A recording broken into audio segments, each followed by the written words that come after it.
ইসলামের যথার্থ জ্ঞান পড়াশোনা, যেটা আল্লাহর কালাম কোরআন মজিদে ওহীর মাধ্যমে নির্ভুল জ্ঞানের উৎস পবিত্র কোরআনকে অর্থসহ বুঝে পড়বো, নবীর হাদিস পড়বো, ইসলামী সাহিত্য পড়ে আমার জ্ঞানের সমস্ত দরজাকে উন্মুক্ত করে ইসলামের সকল দিক এবং বিভাগ সম্পর্কে আমার জ্ঞান অর্জন করে যে ইসলাম আমি কায়েম করতে চাই, ইসলামের যে কল্যাণ, ইসলামের যে সৌন্দর্য দিয়ে দুনিয়াকে রাঙাতে চাই, মানুষের জীবনকে ধন্য করতে চাই, সেই ইসলাম সম্পর্কে মানুষকে বোঝানোর জন্য আমার নিজের জ্ঞানের জগৎকে আজকে সমৃদ্ধ করতে হবে।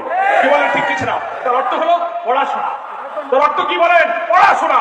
প্রতিদিন সকালে কোরআন অর্থসহ বুঝে পড়া, দু চারটা হাদিস পড়া, ইসলামী বই কমপক্ষে 10 পৃষ্ঠা, তার বেশি হবে, কম হবে না। রিপোর্টটা রাখবো, মাসে আমার আয় করা টাকা থেকে কিছু আল্লাহ রাস্তায় দেবো, দাওয়াত বৈঠকাদির খবর পেলে বৈঠকে যাব, মানুষের দুঃখ কষ্ট সামাজিক কাজে লিপ্ত হব।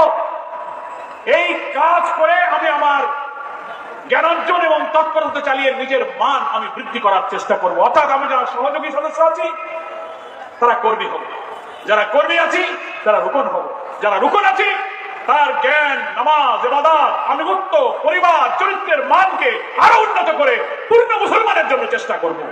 সবাইকে আমরা রাজি আছি? এইটা হলো দ্বিতীয় দফা। এটা কত দফা? জ্ঞান অর্জন। মনে থাকবে তো? প্রথম দফা কি বলছি? বিশুদ্ধ নিয়ত। দুনিয়ার চাওয়া নেই, একটা নিয়ত, আল্লাহ তোমাকেই চাই। তোমাকে খুশি করতে দুনিয়ার সব ছাড়তে রাজি, কিন্তু দুনিয়া পাওয়ার জন্য তোমাকে ছাড়তে রাজি না। এই নিয়ত থাকবে আমাদের। আর যে ইসলামের দাওয়াত মানুষকে দিই, সেই ইসলামের জ্ঞান অর্জনের জন্য ইসলামী আন্দোলনের কর্মীরা পড়াশোনায় আমাদের মনোযোগ দিতে হবে। যদি আমরা এইসব শুকরিয়া আদায় করে ইবাদত, বন্দেগী, পড়াশোনা, জ্ঞান, চরিত্র আমরা না তৈরি করি, তো আল্লাহর পরীক্ষা আবার আমাদের পরে আল্লাহ না করে আসতে পারে। তোমাদের তো সুযোগ দিলাম, এখন তো পালানো লাগে না, এখন তো বাড়ি ঘরে থাকতে পারো, এখন তো আর মামলা দেয় না, এখন তো পুলিশ ধরে না। যাই হোক, বাড়ি ঘরে থেকে তো কাজ করো। তুমি সকালে কোরআন পড়ো না কেন? নামাজে মসজিদে যাও না কেন? ইয়াদাত বাকি পড়ে কেন? আল্লাহ তাআলা আমার এই গাফিলতি, অলসতার জন্য আমাদের উপরে যদি নারাজ হয়ে যায়, তাহলে আল্লাহ না করুক আমাদের জন্য যদি আবার কোনো কঠিন পরীক্ষা এসে পড়ে। কি বলেন ঠিক কিনা? আল্লাহ বলছেন লাইন শাকারতুম লাযিদান্নাকুম। যারা আল্লাহর নিয়ামতের কৃতজ্ঞতা স্বীকার করে আল্লাহ তাদের নিয়ামত আরো বাড়িয়ে দেন। কি বলেন ঠিক কিনা? আমাদের আল্লাহর এই করুণা, আল্লাহর এই ক্ষমার শুকরিয়া আমরা যদি আদায় করতে পারি, হতে পারে এই মেহেরপুরের ঘরে ঘরে ইসলামী আন্দোলনের রুকন সদস্য শিবির তৈরি হবে, এখানে ইসলামী আন্দোলনের ঘাঁটি গড়ে উঠবে।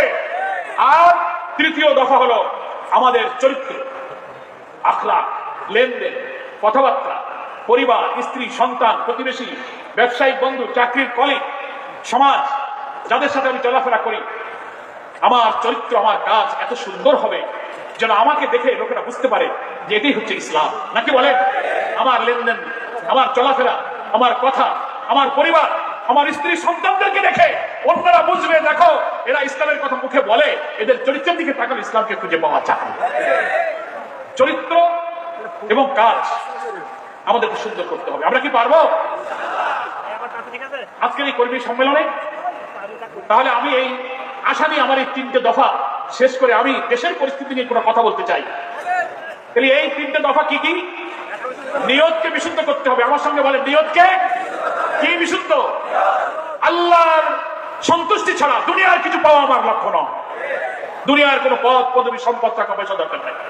2 হলো ইসলামকে জানা বোঝার জন্য যা শিখেছি, এখন সুযোগ পেয়েছি আর বেশি করে কোরআন হাদিস পড়বো। সবাই রাজি আছি? 3 হলো সেই কোরআন হাদিসের আলোকে আমার জীবন চরিত্রকে সুন্দর করবো, আমানতের খেয়ানত করবো না, ফরজ ওয়াজিব মানবো, কবিরা গুনাহ থেকে বাঁচবো, মিথ্যা বলবো না, গীবত পরচর্চা করবো না, লেনদেন, ওয়াদা, ব্যবসা বাণিজ্য যত কষ্ট হোক হারাম খাবো না, আমানত, ওয়াদা রক্ষা করে দুনিয়ার সব মানুষের চেয়ে শ্রেষ্ঠ মানুষের প্রমাণ আমরা দিতে থাকবো।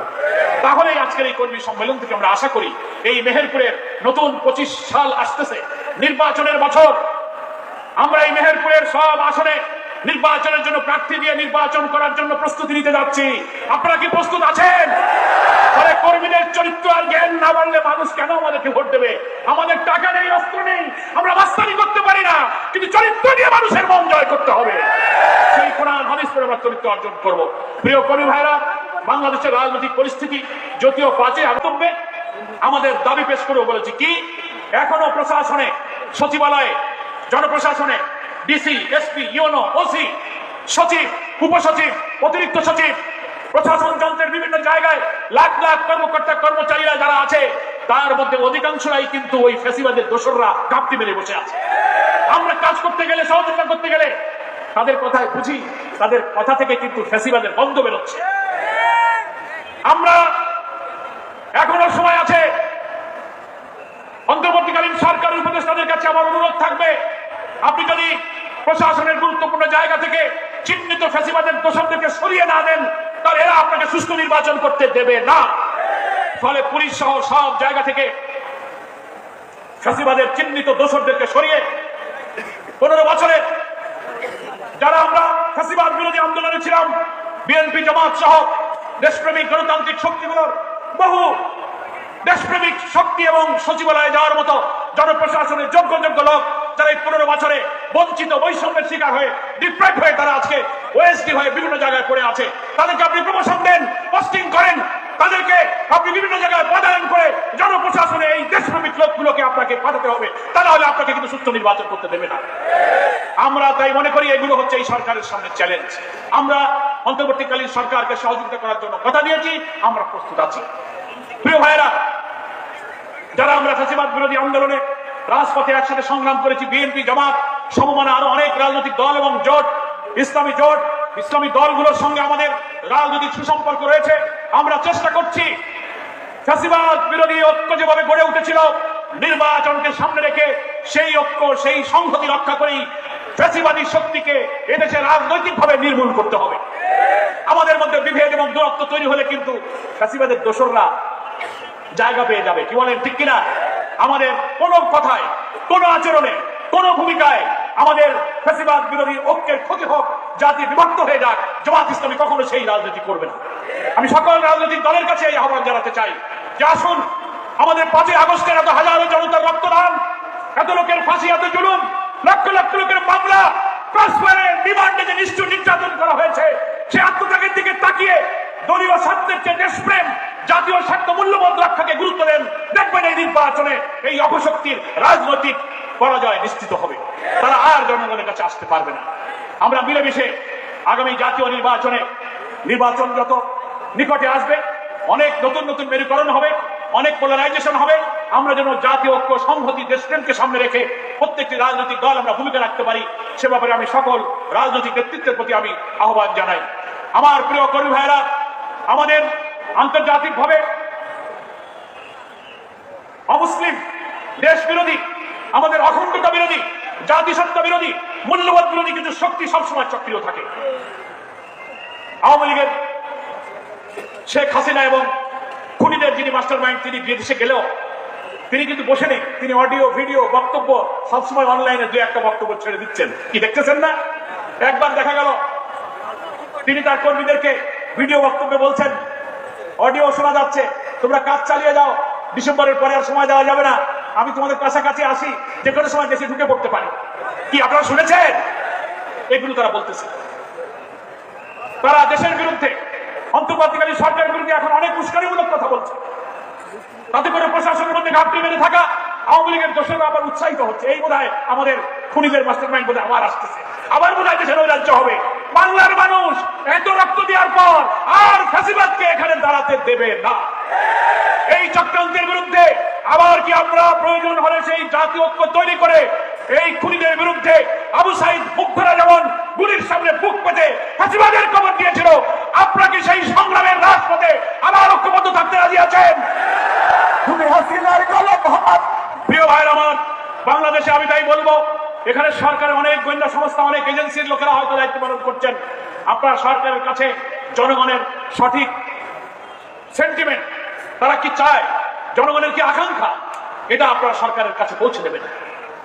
সরকার পরিচালনায় কেউ যেন ভুল পথে কেউকে পরিচালনা করতে না পারে। গুরুত্বপূর্ণ সিদ্ধান্ত, গুরুত্বপূর্ণ পদে লোক পদায়নের ক্ষেত্রে, লোক নিয়োগের ক্ষেত্রে যদি হিসাব কিভাবে ভুল হয়ে যায়, তাহলে কিন্তু আবার ওই খুনিরা, ওই গণতন্ত্র বিরোধীরা, ওই দেশ বিরোধীরা আবার কিন্তু এই জাতির ঘাড়ে চেপে বসতে পারে। মনে রাখতে হবে, এত রক্তে, এত ত্যাগের বিনিময়ে অর্জিত নতুন বাংলাদেশকে আমরা আর নষ্ট হতে দেব না ইনশাআল্লাহ। আমি সরকারের সকল প্রশাসনকে কথা দিচ্ছি, জামাত ইসলামীর লোকেরা অন্তর্বর্তীকালীন সরকারকে একটি সুষ্ঠু নির্বাচনে সব ধরনের সহযোগিতা করতে প্রস্তুত আছে। প্রত্যেক জেলায়, এই মেহেরপুরে, মহানগরে, শাখায়, উপজেলায়, থানায়, গ্রামে, গঞ্জে, দেশব্যাপী আমাদের নেতা কর্মীরা একটি সুষ্ঠু নির্বাচনের স্বার্থে নিজেদের স্বার্থ ছেড়ে হলেও এই সরকারকে দেশ পরিচালনায় সাহায্য করবে। কিন্তু আপনারা যেন ভুল পথে পরিচালিত না হন, আপনাদের কোনো সিদ্ধান্ত, আপনাদের কোনো পলিসি যেন এটা প্রমাণ না করে যে এতে ওই আওয়ামী দুঃশাসনের কর্তা ব্যক্তিরা খুশি হয়ে গেল, তাহলে বোঝা যাবে যে আপনারা কিন্তু মিসগাইডেড হচ্ছেন। এজন্য অরাজনৈতিক সরকার হওয়ার কারণে আপনাদেরকে বিপথে পরিচালিত করার অনেক দেশি বিদেশি এজেন্সি আপনাদের উপরে কাজ করতে পারে, সক্রিয় হতে পারে।